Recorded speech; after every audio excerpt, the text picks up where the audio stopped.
Chag Sameach. Good Yontif, everyone. I'm Cantor David Proser of Kehilat Bet HaMidrash, Kempsville Conservative Synagogue in Virginia Beach. And today I'm discussing the Torah readings for the Yomim Tovim, the 7th and 8th days of Pesach, which occur this year on Wednesday, April 15th and Thursday, April 16th. On Wednesday, the 7th day of Pesach, we take out 2 scrolls.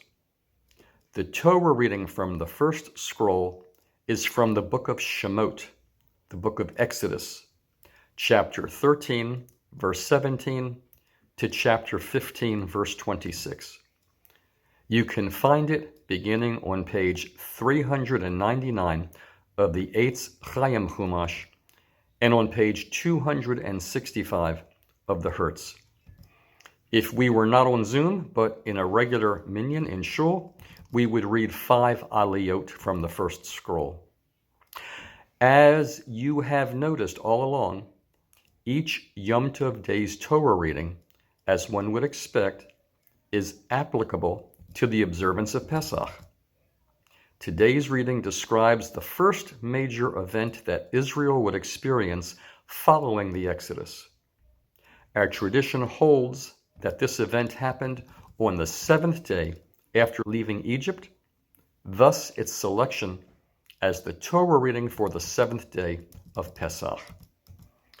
Pharaoh has had time to regret freeing his slaves. He mobilizes the Egyptian army and begins his pursuit of the fleeing Israelites. He catches up with the Israelite camp at the shore of the Red Sea. With the Egyptians in hot pursuit, Moshe raises his staff. The waters of the sea split apart, and the Israelites miraculously walk across on dry land to safety. When the Egyptians reach the dried-up seabed, they enter to follow the Israelites, but God causes the waters to return. Their chariots become bogged down. The horses and riders sink to the bottom and are drowned. Moshe and Bnei Israel sing a magnificent song of thanksgiving. That song, which we know as Shirat Hayam, the Song of the Sea, Oj Yashir Moshe, has become part of our morning service and is read in our yearly Torah reading cycle as part of Parsha Bashalach on Shabbat Shira. The Torah reading concludes with their journey of 3 days through the wilderness of Shur and their arrival at Marah, where they couldn't drink the bitter waters, and how God sweetened the bitter water so that they could drink. We would then take the second scroll to read the Maftir portion. Like all other Yamim Tovim, this Maftir is from the book of Bamidbar, Numbers, chapter 28, verses 19 to 25, from the Parsha of Pinchas. You can find it on page 932 of the Eitz Chaim Chumash and on page 695 of the Hertz. It describes the sacrifices that were to be brought on Pesach. The Haftorah for the 7th day of Pesach is taken from the book of 2 Samuel, chapter 22.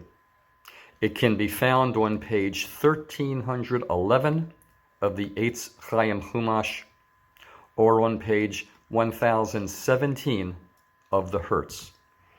It connects the theme of thanksgiving as sung in Shirat Hayam in the Torah reading with a similar song of thanksgiving composed by King David. In the Haftorah, King David composes his own song of thanksgiving to God for all his victories and deliverances from the enemy. The Haftorah concludes with the sentence, which is also included in the Birkat Hamazon, the grace after meals. Migdol Yeshuot Malko, v'oseh chesed limshicho, leDavid u'lezaro at olam. A tower of salvation of his king, who shows mercy to his anointed, to David and to his heirs forever. On Thursday, Yom Tov, the 8th and final day of Pesach, we again take out 2 scrolls from the Ark. The Torah reading from the first scroll is from the book of Devarim, the book of Deuteronomy, chapter 15, verse 19, to chapter 16, verse 17. Found beginning on page 1080 of the Eitz Chaim Chumash and on page 814 of the Hertz. We would again read 5 aliyot, as is the practice on a weekday Yom Tov day. This is the same reading that we would use for the last day of each of the Shalosh Regalim, the 8th day of Pesach, the 2nd day of Shavuot, and Shemini Atzeret, the 8th day attached to Sukkot. Coincidentally, these are also the days on which we include Yizkor in our morning Yom Tov service. The reading deals with a variety of laws, including those related to tithes and a comprehensive description of the 3 pilgrimage festivals.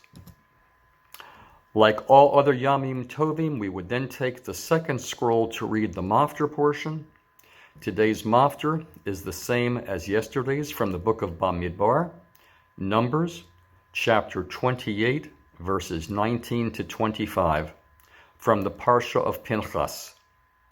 It can be found on page 932 of the Eitz Chaim Chumash and on page 695 of the Hertz.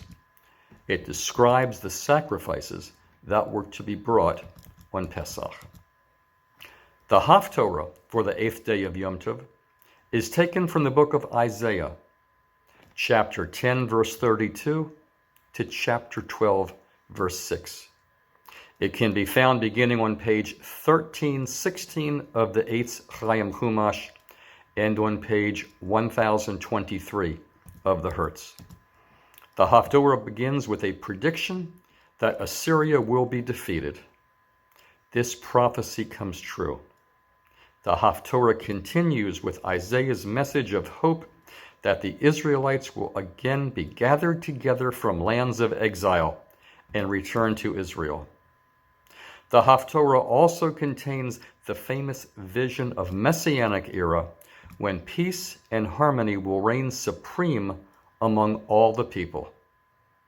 Because the Haftorah contains several allusions to the redemption from Egypt, it was especially chosen to be chanted on this last day of Passover. An image from this Haftorah has entered the ritual of Havdalah at the end of Shabbat. The preliminary verses of Havdalah include Ushavtem mayim bisason mimaynei hayeshua. You shall draw water in joy from the well of salvation, using water as a metaphor for knowledge of God. The 8th day of Pesach is an occasion to redirect our gaze from the past to the future. The Haftorah encourages us to envision and yearn for a better, safer, and healthier world. How much more prophetic are those hopes this year in particular? Good Yom Tov, Chag Sameach, and here's to hoping that the days when we can be back in our sanctuaries and having services with our congregations in person as opposed to Zoom will be very near to us. Chag Sameach, Good Yom Tov.